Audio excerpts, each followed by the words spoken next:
जी। और आइए क्रम से यहाँ भेजते जाएंगे परिवार को। गुणायतन ट्रस्टी श्रीमान रेणु जी आज जो गुणायतन ट्रस्टी बने हैं रेणु जी तिलक जी ये आएंगे, शास्त्र भेंट करने का कार्यक्रम संपन्न करेंगे। शिवाजी सीओ साहब गुणायतन, प्रदीप जी गंगवाल गुणायतन ट्रस्टी धुलियान और गुणायतन ट्रस्टी श्री जी अहमद नगर, मैंने जिनके नामों की घोषणा की है ये सभी परम पूज मुनिश्री के कर कमलों में शास्त्र भेंट करने का कार्यक्रम संपन्न करेंगे। उसके पश्चात पात्र प्रक्षालन विधि का कार्यक्रम संपन्न करेंगे और शास्त्र भेंट करने का कार्यक्रम संपन्न कराएं विधिवत। जो आज गुणायतन ट्रस्टी बने हैं नेहरू जी, तिलक जी, प्रीति जी, रानीला, गुणायतन स्तंभ विजय जी, मंजू जैन, अक्षय जैन, गुणायतन ट्रस्टी अशोक जी, सुनीता जी जैन और अरुण जी जैन, ये सभी परिवार पहुंचेंगे।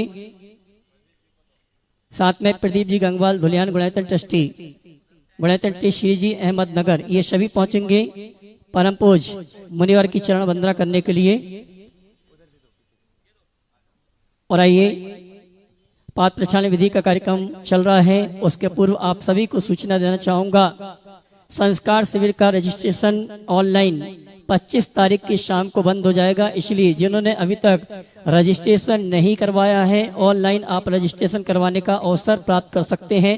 25 जुलाई को शाम को 6 बजे के पश्चात रजिस्ट्रेशन का काम बंद हो जाएगा। इस संस्कार शिविर में जो भाग लेना चाहते हैं इंदौर के बाहर के ऑनलाइन रजिस्ट्रेशन प्रारंभ है और आगामी अष्टानी का महापर्व के अवसर पर जो भी इस अनुष्ठान में मंडल पुण्यार्जक रूप में अपने परिवार के साथ इस अनुष्ठान में सम्मिलित होना चाहते हैं, ऑनलाइन बुकिंग प्रारंभ हो चुकी है और ऑफलाइन भी कार्यालय में आप अपने नाम लिखा के सिद्धों की आराधना मुनिश्री के सानिध्य में करने का सौभाग्य प्राप्त कर सकते हैं। आइए मैं क्रम से आमंत्रित करूंगा, आज जो नए ट्रस्टी बने हैं उनको आमंत्रित करूंगा। सर्वप्रथम मैं आमंत्रित करूंगा अशोक जी, सुनीता जी जैन आए, अशोक जी, सुनीता जी आए और उनके सम्मान के लिए आमंत्रित करूंगा हमारे शिरोमणि संरक्षक यजमान परिवार मुकेश जी पाटौदी और साथ में गुणायतन के सीओ साहब सुभाष जी आएंगे, सम्मान करने के लिए आएंगे।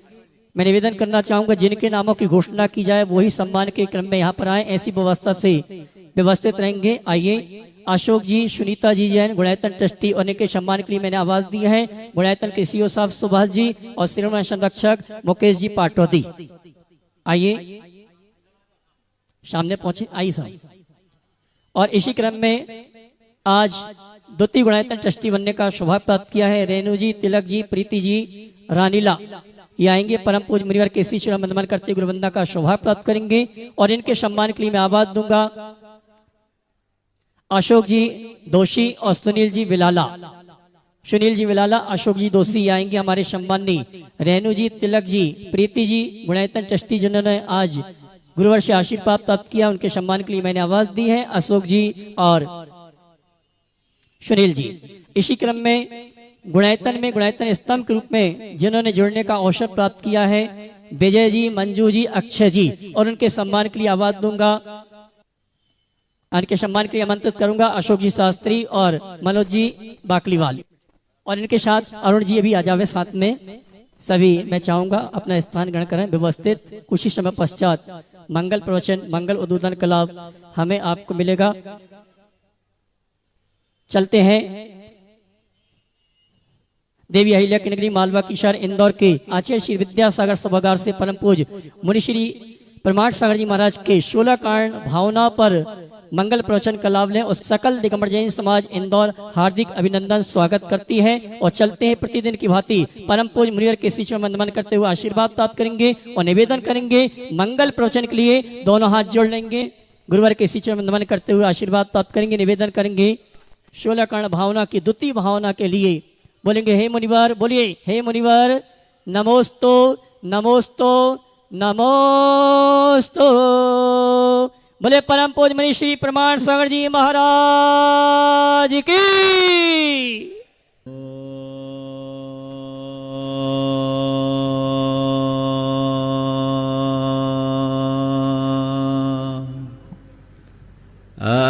अरिहन्ताणं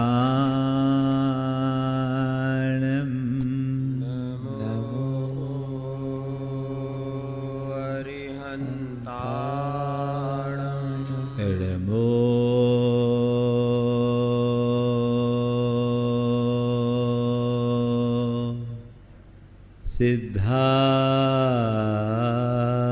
सिद्धाणं नमो सिद्धाणं नमो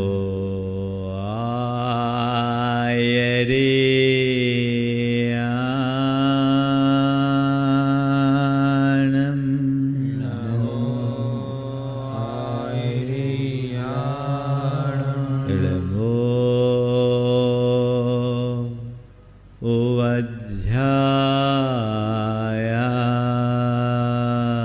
उवध्यायाणं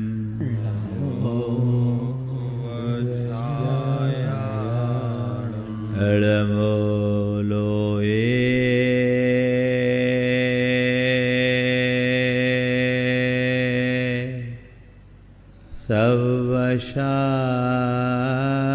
सवशाहुनं नमो लोये सवशाहुनं एसो पंचेण मोयारो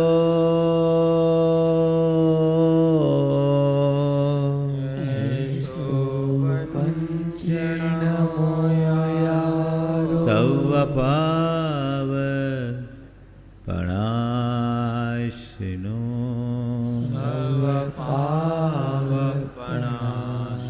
मंगलाळं च सवेसिं मंगलाणं च सवेसिं पढ़मं होय मंगलम्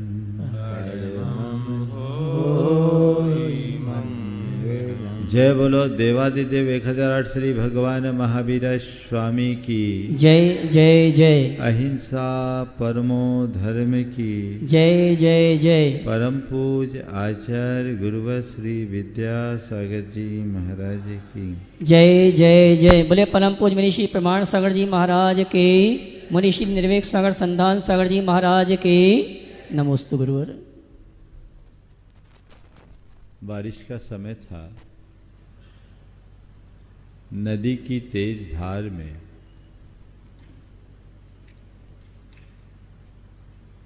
बड़े बड़े पेड़ उखड़ गए थे।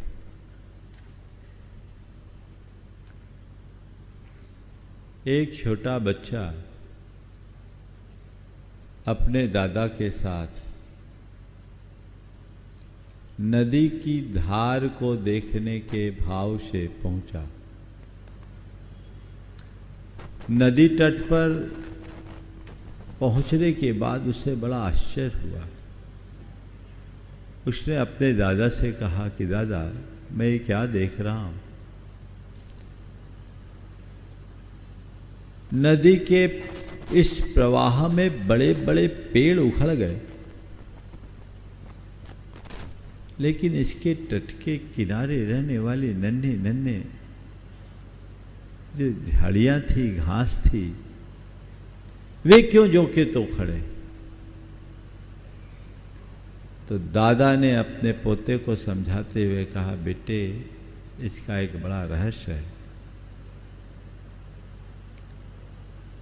जब नदी का प्रवाह तेज गति से बढ़ा तो किनारे लगे जितने घास फूस थे उनने नदी को साष्टांग प्रणाम कर दिया, झुक गए। नदी उनके ऊपर से निकल गई, उनका कुछ नहीं बिगड़ा। प्रवाह पूर्ण होने के बाद वे वापस ज्यों के त्यों खड़े। लेकिन ये जो बड़े बड़े पेड़ दिख रहे हैं ना, ये अकड़े रहे, इसलिए नदी ने उनको उखाड़ फेंका।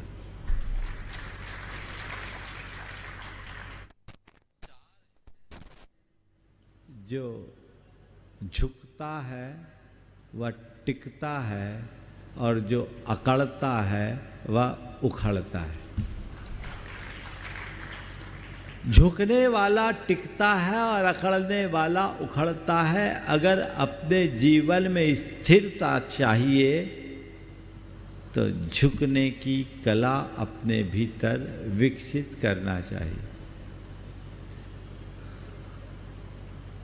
आज बात विनय संपन्नता की है। विनय को हमारे शास्त्रों में मोक्ष का द्वार कहा है। विनय को एक बड़े तप के रूप में परिगणित किया गया है और शास्त्रों में ऐसा लिखा है, विलयम लयति कर्म मलम इति विनय। विलयम नैति कर्म मलम इति विनय, जो हमारे कर्म मल को विलीन कर दे वह विनय।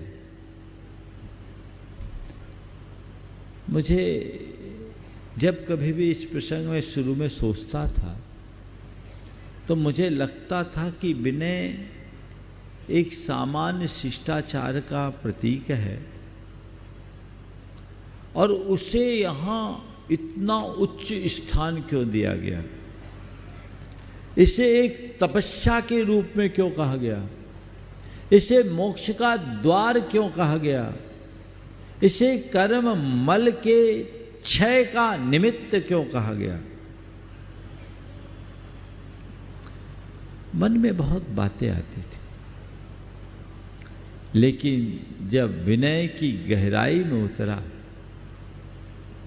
तो लगा कि इसके बिना मोक्ष मार्ग की शुरुआत ही नहीं हो सकती। द्वार के अभाव में किसी महल में हम प्रवेश कैसे करेंगे, इसलिए इसे मोक्ष का द्वार कहा।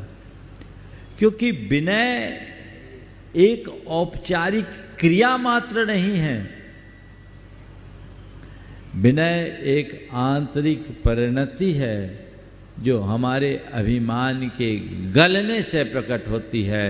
और तन को सुखाना तप नहीं, मान को गलाना ही वास्तविक तप है।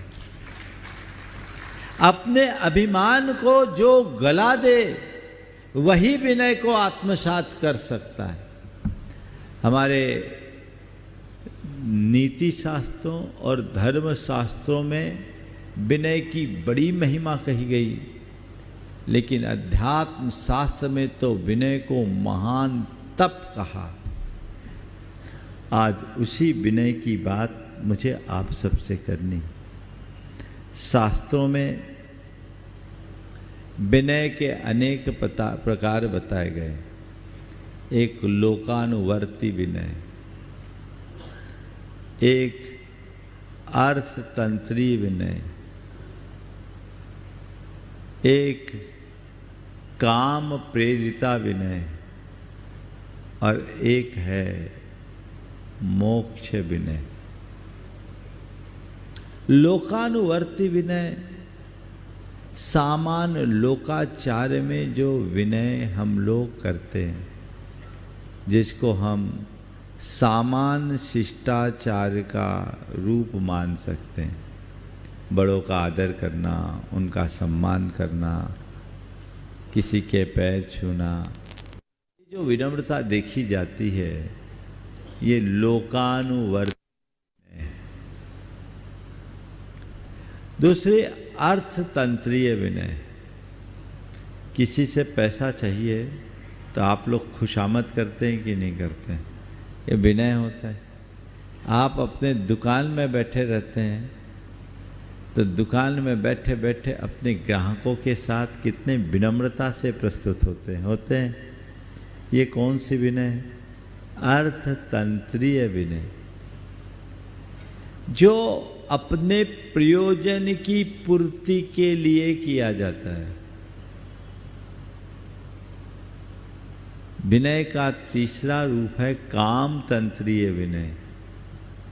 अपनी इच्छा की पूर्ति किसी से करानी हो तो सामने वालों के साथ कितना मनुहार होता है, उसे किसी भी तरीके से रिझाने का, लुभाने का प्रयास होता है कि वो मेरे मन की भावना पूरी कर दे, उसके माध्यम से मेरी इच्छा की पूर्ति हो सके। यहां भी विनम्रता दिखती कि नहीं दिखती? सामने वाला गुस्सा भी कर दे तो भी आप नम्रता की मूर्ति बनकर उसका अनुकरण करते हैं। ये सब लोक की, संसार की वृद्धि करने वाली बातें हैं और लौकिक प्रयोजन को पूर्ण करने के आधार हैं। आज मैं उनकी बात नहीं कर रहा हूं। आज बात करने जा रहा हूं जो वास्तविक विनय है, जिसे कहते हैं मोक्ष विनय।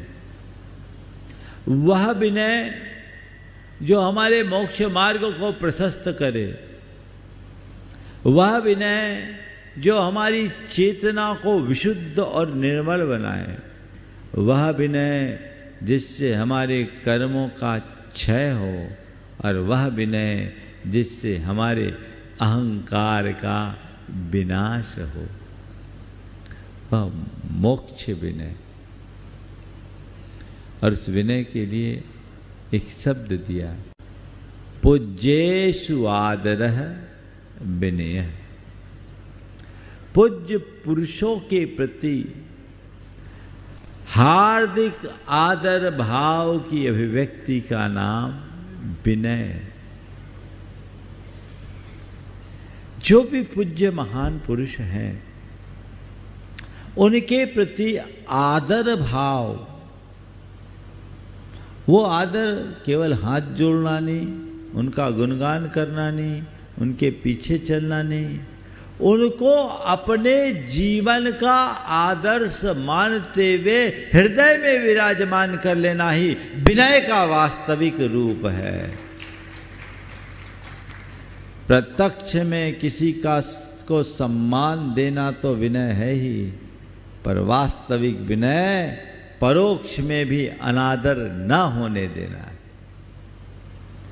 और आज कोरे विनय की बात नहीं है, विनय संपन्नता।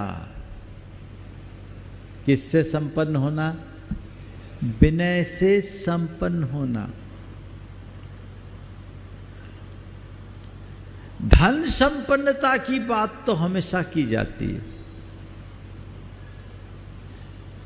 वो रिचनेस है, पर विनय संपन्नता, विनय से परिपूर्ण होना, रोम रोम विनय से ओतप्रोत हो जाना,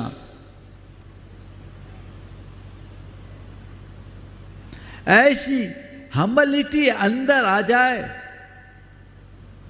जिसे देखकर व्यक्ति को विनय नहीं विनय की प्रतिमूर्ति के रूप में जाना जा सके। धन संपन्नता की बात जगह जगह हो जाती है, पर गुण संपन्नता यदा कदा ही देखने को मिलती है। और सब गुणों की संपन्नता में विनय को एक श्रेष्ठ गुण कहा गया। आज के समय में ऐसे विनय की दिनों दिन कमी हो रही, विनय गुण क्षीण हो रहा है और उद्धतता बढ़ रही है, उद्दंडता बढ़ रही है। खुलेआम जिस किसी का अनादर और उपेक्षा, तिरस्कार या अवज्ञा करने में किसी को कोई संकोच नहीं होता। हमारे शास्त्रों में विनय को एक तप के रूप में परिगणित किया गया और 4 प्रकार के विनय की बात की गई। ज्ञान दर्शन चारित्रोपचाराः, ज्ञान का विनय, दर्शन का विनय, चारित्र विनय और उपचार विनय। सबसे पहली बात है ज्ञान का विनय, अर्थात ज्ञान के प्रति आदर भाव और ज्ञानी के प्रति आदर भाव, ये ज्ञान विनय। ज्ञान पाना अलग बात है,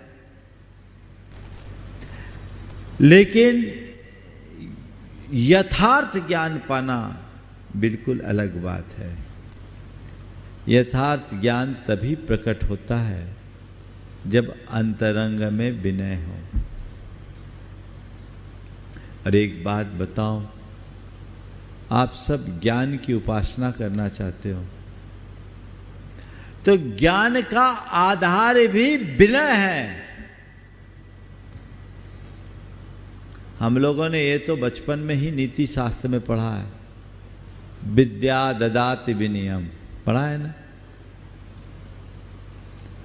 लेकिन ये बहुत कम लोगों को पता होगा, विनयः ददाति विद्याम, विनयो ददाति विद्याम।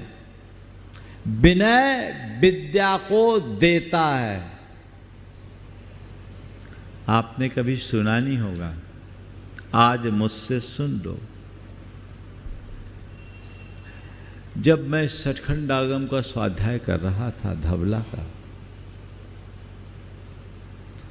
तो वहां एक प्रसंग आया और उसमें लिखा कि ज्ञान के 4 चरण हैं।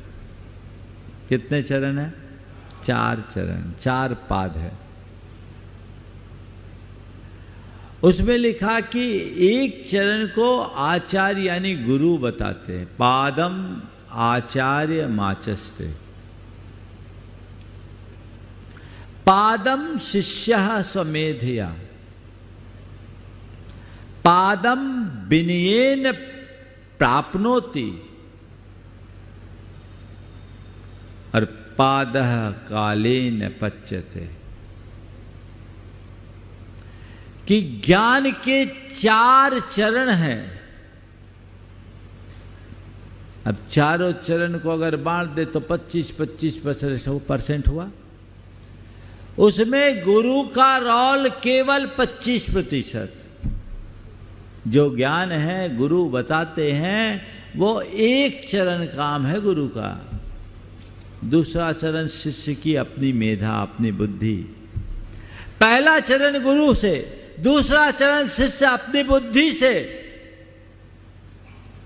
और तीसरा चरण विनय से, और चौथा चरण पादः कालेन पच्यते, चौथा चरण समय से पक जाता है। यानी ज्ञान की प्राप्ति के क्रम में गुरु की भूमिका मात्र 1/4 है। शिष्य की तत्परता 25%, उसका विनय, उसकी विनय 25% और समय 25%।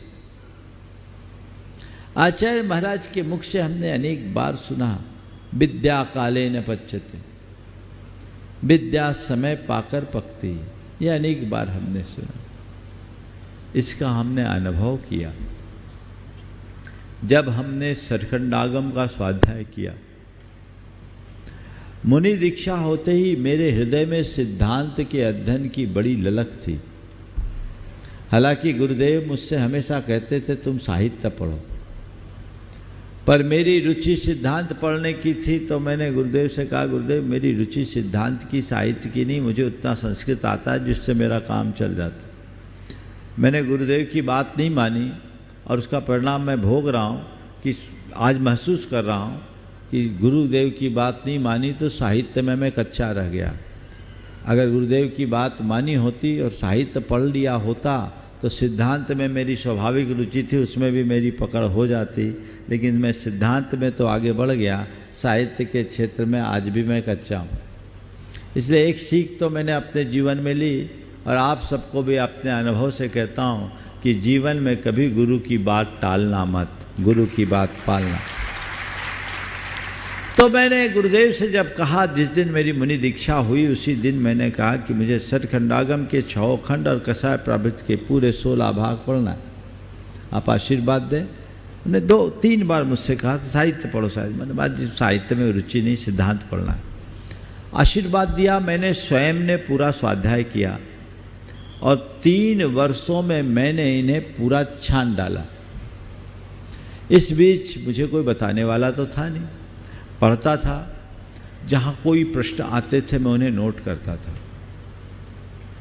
नोट करने के बाद मैंने अनुभव किया कि प्रकरण पूरा होने के बाद जब उन्हें रिवाइज करता तो आधे प्रश्न उस समय हल हो जाते।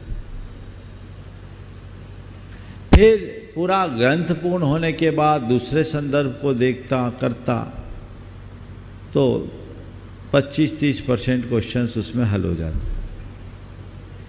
फिर कुछ दिन बाद पलटता तो और कुछ चीज़ें समझ में आ जाती, बत्ती जल जाती थी अंदर। पूरा स्वाध्याय किया और पूरे स्वाध्याय के क्रम में मेरे 17 प्रश्न रह गए थे जो मेरे लिए अनुत्तरित थे। 3 वर्षों के बाद गुरुदेव के सानिध्य का सौभाग्य मिला। 1991 में सतना के चातुर्मास के बाद जबलपुर में गुरुदेव से मिलने का योग बना। मैंने एक दिन गुरुदेव से समय मांगा विनयपूर्वक और मेरे कुछ शंकाएं हैं, आपसे समाधान चाहते हैं। मैंने बता दिया, उनको पता तो था कि मैं क्या पढ़ रहा हूँ। उन्होंने समय दिया, मैंने उन सारे प्रश्नों को खोला कि अब गुरु चरणों में जा रहा हूं तो एक बार विषय को ताजा कर लूं, देख लूं। आप सुनकर आश्चर्य करेंगे, 17 में 10 प्रश्न के उत्तर मुझे ऐसे ही मिल गए अपने आप। अभी गुरु के पास नहीं पहुंचा। कुल 7 प्रश्न मैं लेकर गुरु चरणों में गया था, जिनमें से 4 का उत्तर तो उन्होंने मुझे तुरंत दे दिया और 3 प्रश्न ऐसे थे जो ताड़ पत्रों के अंश में त्रुटि होने के परिणाम थे। वहाँ पाठ में संशोधन अपेक्षित था तो कोई प्रतियां नहीं थी, इसलिए रह गया। मेरे मन में एक भी प्रश्न शेष नहीं रहा। तब गुरुदेव ने कहा, जब मैंने पूरी कहानी सुनाई तो गुरुदेव ने कहा, विद्या काले न पच्यते।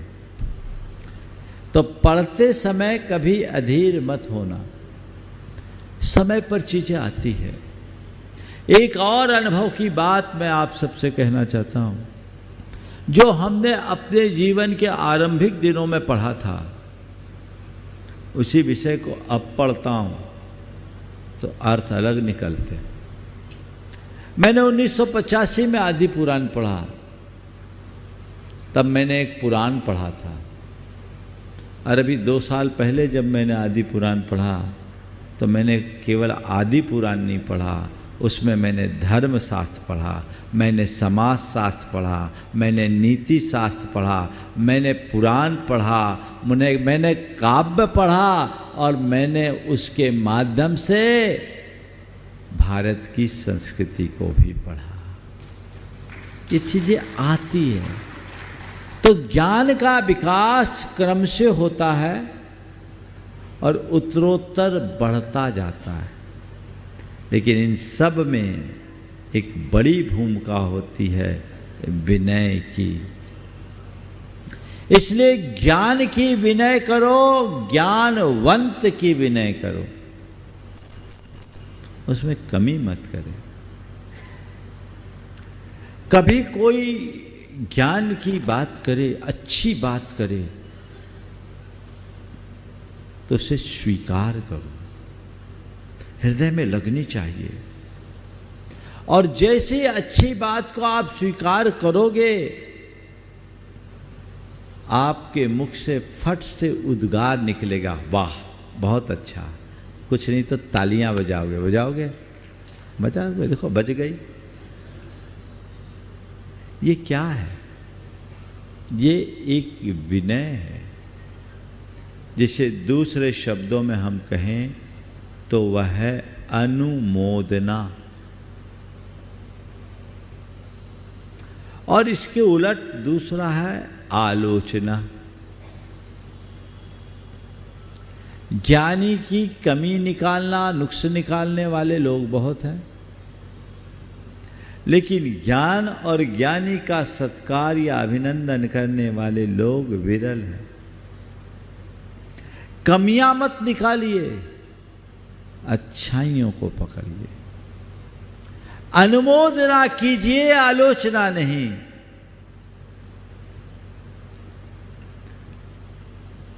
आलोचना अभिमान की अभिव्यक्ति है और अनुमोदना में विनम्र स्वीकृति, जो कहा हाँ ठीक। हम लोगों के यहाँ मूलाचार्य में एक प्रसंग आता है कि गुरु कुछ बोल रहे हैं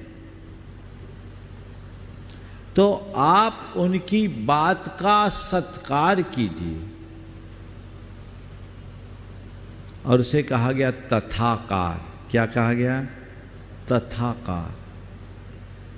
गुरुदेव आपने जो बोला बिल्कुल सही बोला, तथाकार, तथास्तु, बिल्कुल ठीक, बहुत अच्छा। ये भी एक विनय है। किसकी? ज्ञान की विनय। अभी आप लोग बैठे हो, हमारी बात सुन रहे हो, और जिस बात में स्वीकृति होती है आपकी गर्दन हिल करके बता देती कि बात सही लग रही है ना। और जो बात स्वीकार्य नहीं होती, स्टाइल बदल जाती है, बॉडी लैंग्वेज बदल जाती है ना। तो मेरे लिए जो बात है वो ग्राह्य है या नहीं, ये मेरी भाव भंगिमा या मुद्रा से प्रकट हो जाती है। विनय गुण कहता है कि गुरु की बात में स्वीकार भाव होना चाहिए, तथाकार, अस्वीकार भाव नहीं। अनुमोदना, वो जब तक नहीं होगी तब तक ज्ञान अंदर उतरेगा ही नहीं। और विनय से किया गया अध्ययन, और आगे की बात बता रहा हूं आपको जो धौला में ही लिखा।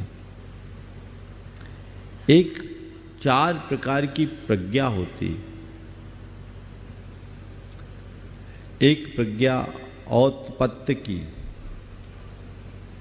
दूसरी प्रज्ञा पारिणामिकी, तीसरी प्रज्ञा कर्मजा और चौथी प्रज्ञा वैनयिकी। ये सचखंडागम में है। औत्पत्ति की प्रज्ञा, पारिणामिकी प्रज्ञा, कर्मजा प्रज्ञा और वैनयिकी प्रज्ञा। ये समझिए ज्ञान के ये अलग अलग रूप हैं। औत्पत्ति की प्रज्ञा वह ज्ञान होता है जो व्यक्ति को बिना प्रयास के अपने आप प्रकट हो जाता है। कई लोगों को बिना पढ़े ज्ञान प्राप्त हो जाता है। अभी भी आप लोगों को कई ऐसे समाचार मिलते हैं, 4 बरस का बच्चा है, उसे गीता के पूरे पाठ याद है, वेदों की ऋचाएँ याद है, दुनिया भर की बातें वो बता देता है। हमारे शास्त्रों में लिखा है कि पूर्व भाव में विनय पूर्वक किए गए शास्त्र के अध्ययन से उसके संस्कार बने रहते हैं और उसका परिणाम अगले जन्म में वो ज्ञान बिना पढ़े प्रकट हो जाता है। इसको बोलते औत्पत्ति की प्रज्ञा। ये विनय का महात्म्य है।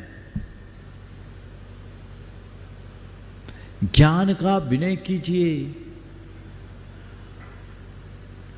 फिर और की भी परिभाषा बताए देता हूं जो बोला तो।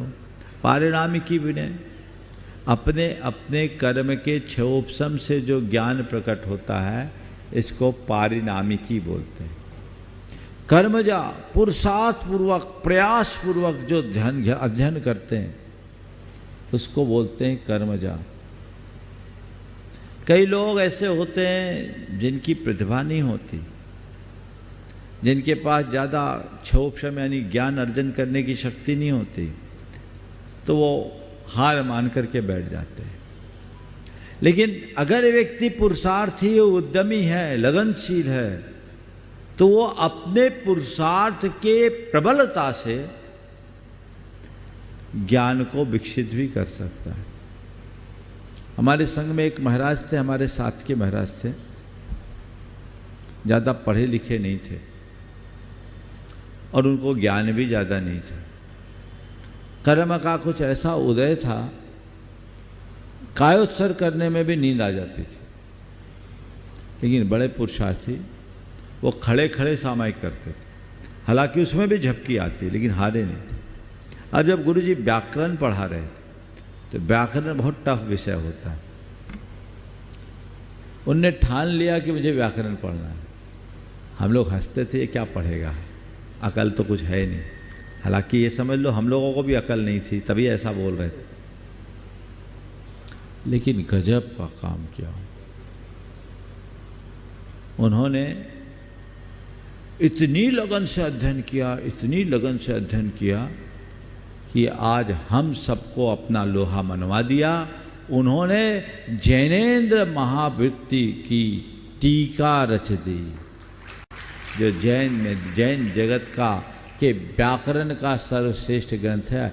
आचार्य पूज्यपाद के वे हमारे संघ के महाराज थे, पावन सागर जी।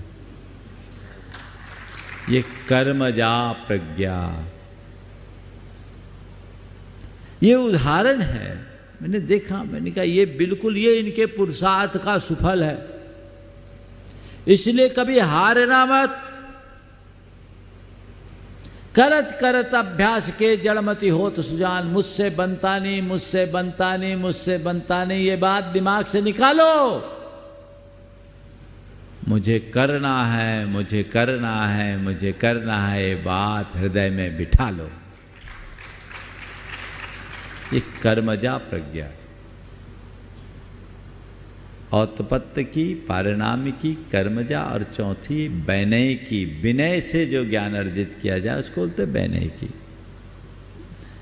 तो ये विनय अपने जीवन में आना चाहिए। ज्ञान का विनय, ज्ञानी की विनय।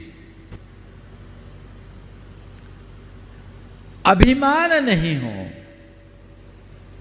अगर अभिमान आए, विनय नष्ट हो जाएगा। अपने हृदय में कितना भी हो, अभिमान नहीं होना चाहिए। कितनी भी बड़ी उपलब्धियां क्यों ना हो, जीवन में विनम्रता होनी चाहिए।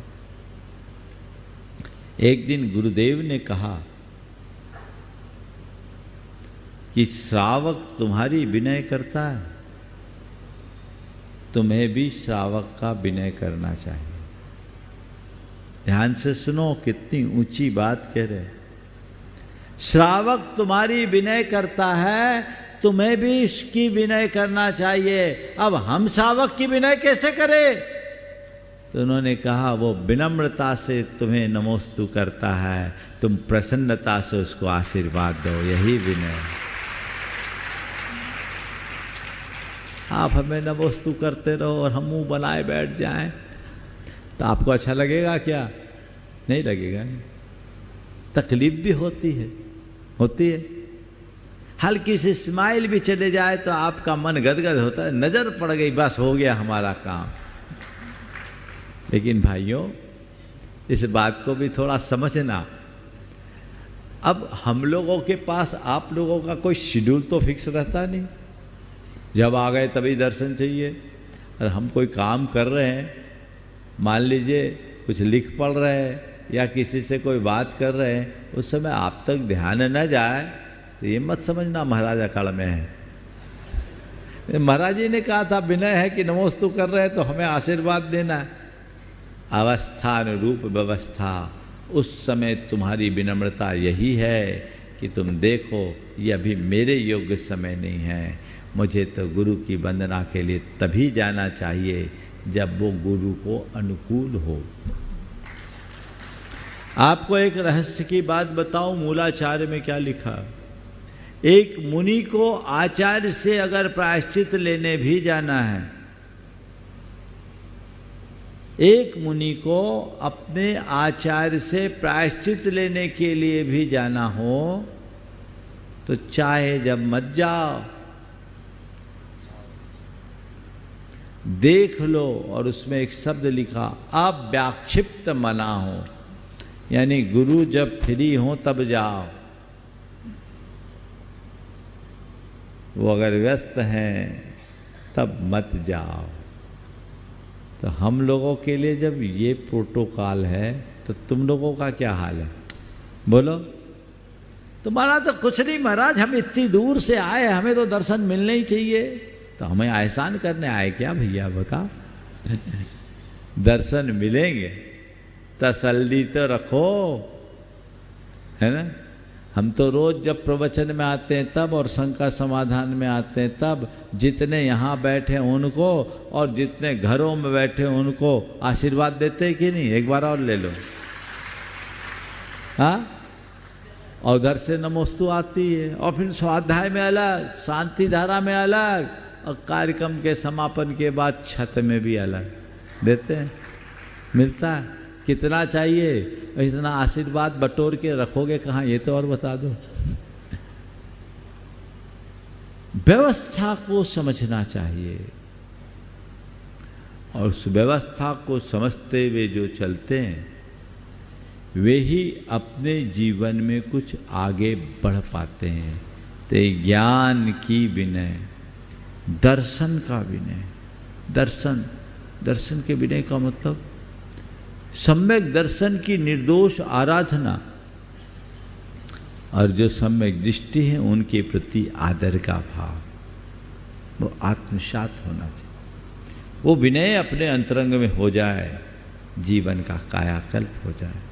चारित्र विनय, चारित्र का पालन करना और चारित्र के आराधकों का सम्मान करना, निर्दोष चारित्र, मेरे द्वारा गृहीत चारित्र में कोई दोष न लगे, ये सावधानी, मेरे आचार विचार में कहीं कोई गड़बड़ी न हो, ये जागरूकता, ये चारित्र की विनय है। और कोई चारित्रवान हो उसके प्रति बहुमान और सम्मान का भाव रखना, चारित्र विनय। चारित्र चक्रवर्ती शांति सागर जी महाराज महान आचार्य थे। उनके जीवन काल में एक मुनि ने अपनी संलेखना ले ली, और उन्होंने संलेखना में इस तरह के निर्णय ले लिए जो उनको नहीं करना था, शास्त्र विरुद्ध था। उन्हें एक साथ बिना गुरु के सानिध्य के सब प्रकार के अन्न जल का त्याग कर दिया। अब उससे आयु टिक गई, उनने सोचा होगा जल्दी निपट जाएंगे।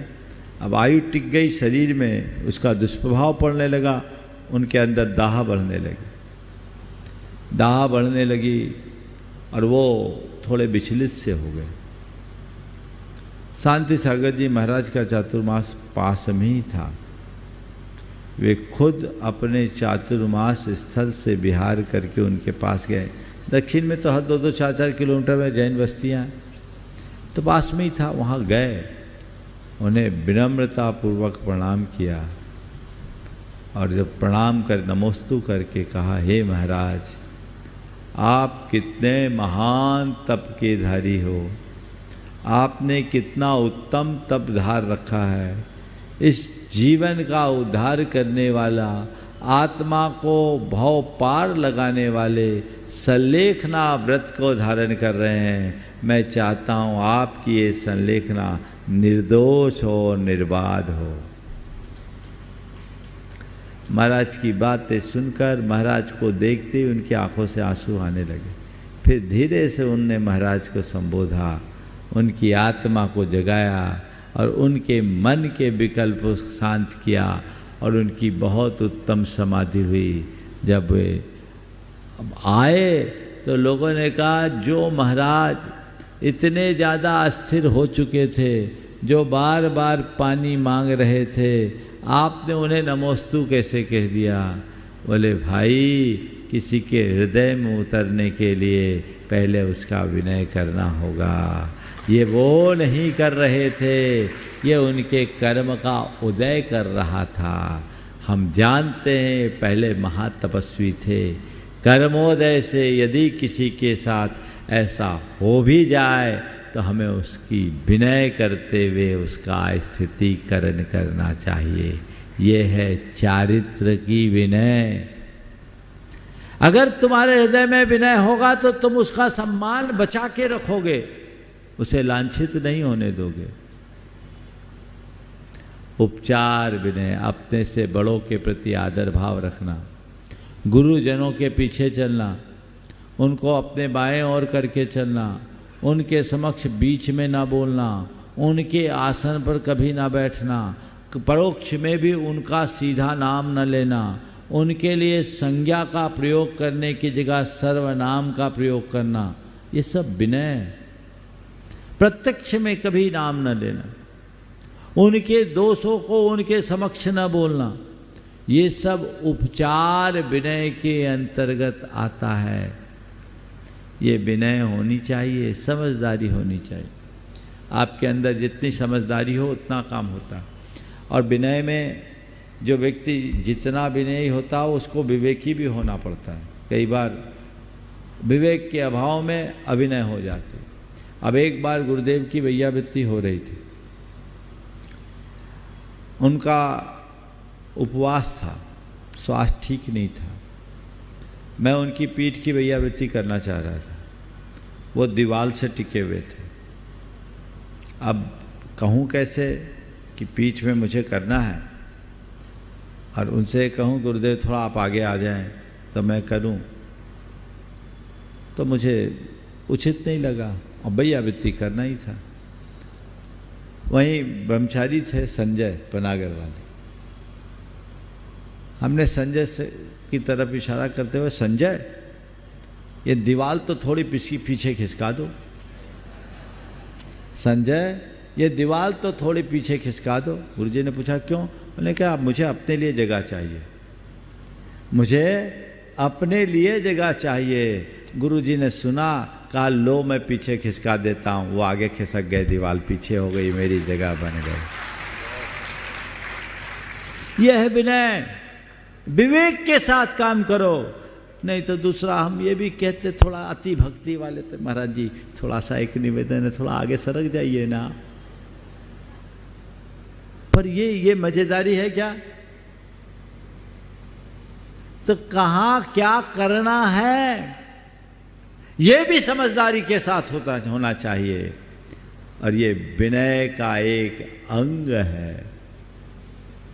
तो अपने जीवन में ऐसी विनम्रता को हम उद्घाटित करें, विनय संपन्नता को अपने जीवन का आदर्श बनाकर चले, तो हमारा जीवन निश्चित महान होगा। बंधुओं, आने वाले दिनों में आगामी 25 तारीख को शंका समाधान के पूरे 10 वर्ष संपन्न हो गए। 13 तारीख को कार्यक्रम 10 साल पूरे हो गए, लेकिन पारस चैनल ने 10 वर्ष की सफलता के साथ पूर्णता के अवसर पर 25 अगस्त रविवार को एक विशेष कार्यक्रम इसी मंच पर रखा गया है, जो शाम को 5 बजे से चलेगा। 5 नहीं, हम लोग उसको थोड़ा लेट करेंगे, 5:40 से उस सत्र को चलाएंगे, जो 2 घंटे तक 7:30 बजे तक ये चलेगा। ये विशेष शंका समाधान का सत्र होगा, जिसे आप सब लाइव प्रसारण में देखेंगे। और उसके साथ ही 25 तारीख को ही 1:30 बजे से 4:30 बजे तक गुणायतन का मालवा प्रांतीय अधिवेशन भी है, जिसमें आप सब सहभागिता लेंगे। रविवारी प्रवचन तो प्रातःकाल होगा ही, और कल गुणायतन की प्रबंधकारिणी की बैठक भी है, जिसके लिए सब आ रहे हैं, आप इसका लाभ लेंगे। आगामी पर्युषण पर्व में जो श्रावक संस्कार शिविर है, मुझे जो जानकारी दी गई, 1000 लोगों का टारगेट कमेटी ने रखा था। यहाँ की व्यवस्थाओं को देखते हुए वो 1000 की सीमा पार हो चुकी। जो लक्ष्य रखा गया वो सीमा पार हो चुकी। फिर भी घोषित तौर पर 25 तारीख तक का ये कार्यक्रम आपके लिए पंजीयन का शेष है। आज 23 हो गई, 24 और 25 तक जिनकी एंट्री हो जाएगी उनको इस शिविर में स्थान मिल पाएगा। इसलिए जिन्हें भी अपना नाम दर्ज कराना है जल्दी से जल्दी इसका लाभ ले लें और इसका अवसर का फ़ायदा उठाएं। बंधु आज रानीला से कुछ लोग आए, तिलक जी, अशोक जी, विजय जी वगैरह, ये अरुण जी, ये लोग मन बना करके आए थे कि हमें गुणायतन से जुड़ना है और ये घर बैठे ऑनलाइन सुनते रहे। आज ये लोग जुड़े हैं। मैं इन्हें इस मंच के माध्यम से आशीर्वाद देता हूँ कि ऐसी ही भावना और प्रेरणा बनाए रखे और जुड़ तो गए हो, जुट भी जाओ। जुड़ गए हो और जुड़ने के बाद जुटने की ज़रूरत है। आप जुटोगे तभी आगे बढ़ पाओगे। इसलिए ऐसा प्रयास सभी को करना चाहिए और अपने जीवन के क्रम को आगे बढ़ाने का प्रयास करें। इसी भाव के साथ मैं यहीं पर विराम ले रहा हूँ। बोलिए परम पूज्य आचार्य गुरुवर श्री विद्यासागर जी महाराज। जय जय जय।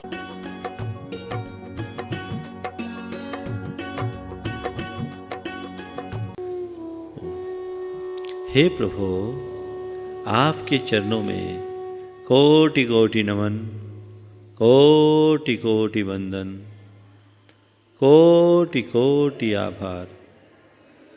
हे प्रभु, आपकी कृपा से मुझे यह जीवन का नया दिन मिला। मुझे ऐसी शक्ति दे कि आज के इस दिन को अच्छा दिन बना सकूं। हे प्रभु, मुझे ऐसी शक्ति दे कि आज के इस दिन को अच्छा दिन बना सकूं। हे प्रभु, मुझे ऐसी शक्ति दे कि आज के इस दिन को अच्छा दिन बना सकूं। हे प्रभु, मुझे ऐसी शक्ति दे कि आज के इस दिन को अच्छा दिन बना सकूं। हे प्रभु, मुझे इतना समर्थ बना दें कि मैं सहज, शांत और सकारात्मक जीवन जी सकूं। हे प्रभु, मुझे इतना समर्थ बना दें कि मैं सहज, शांत और सकारात्मक जीवन जी सकूं। हे प्रभु, मुझ में इतना संयम ला दो कि मैं भावनाओं पर नियंत्रण रख सकूं। हे प्रभु, मुझ में इतना संयम ला दो कि मैं भावनाओं पर नियंत्रण रख सकूं। हे प्रभु, मुझ में इतना संयम ला दो कि मैं भावनाओं पर नियंत्रण रख सकूं। हे प्रभु, मुझ में ऐसी स्थिरता ला दो कि मैं अपने पथ में अडिग रह सकूं। हे प्रभु, मुझ में ऐसी स्थिरता ला दो कि मैं अपने पथ में अडिग रह सकूं। हे प्रभु, मुझ में ऐसा संकल्प जगा दो कि मैं अपने लक्ष्य की ओर बढ़ता चलूं। हे प्रभु, मुझ में ऐसा संकल्प जगा दो कि मैं अपने लक्ष्य की ओर बढ़ता चलूं। हे प्रभु, मुझ में इतना संतोष भर दो कि मैं हर स्थिति में संतुष्ट और प्रसन्न रह सकूं। हे प्रभु, मुझ में इतना संतोष भर दो कि मैं हर स्थिति में संतुष्ट और प्रसन्न रह सकूं। हे प्रभु, मैं शांत रहूं, मैं सहज रहूं, मैं प्रसन्न रहूं, मैं संतुष्ट रहूं, मैं पवित्र रहूं, मैं शांत रहूं, मैं प्रसन्न रहूं, मैं पवित्र रहूं। हे प्रभु, मुझे शांत रहना है, मुझे शांत रहना है, मुझे शांत रहना है, मुझे शांत रहना है, मुझे संयम रखना है, मुझे संयम रखना है, मुझे संयम रखना है, मुझे संयम रखना है, मुझे सकारात्मक रहना है, मुझे सकारात्मक रहना है, मुझे सकारात्मक रहना है, मुझे सकारात्मक रहना है, मुझे सकारात्मक रहना है। मैं स्वस्थ हूँ, मैं स्वस्थ हूँ, मैं स्वस्थ हूँ, मैं शांत हूँ, मैं शांत हूँ, मैं शांत हूँ, मैं शांत हूँ, मैं शुद्ध आत्मा हूँ, मैं शुद्ध आत्मा हूँ, मैं शुद्ध आत्मा हूँ, मैं शुद्ध आत्मा हूँ। सोहम, सोहम, सोहम, सोहम, सोहम,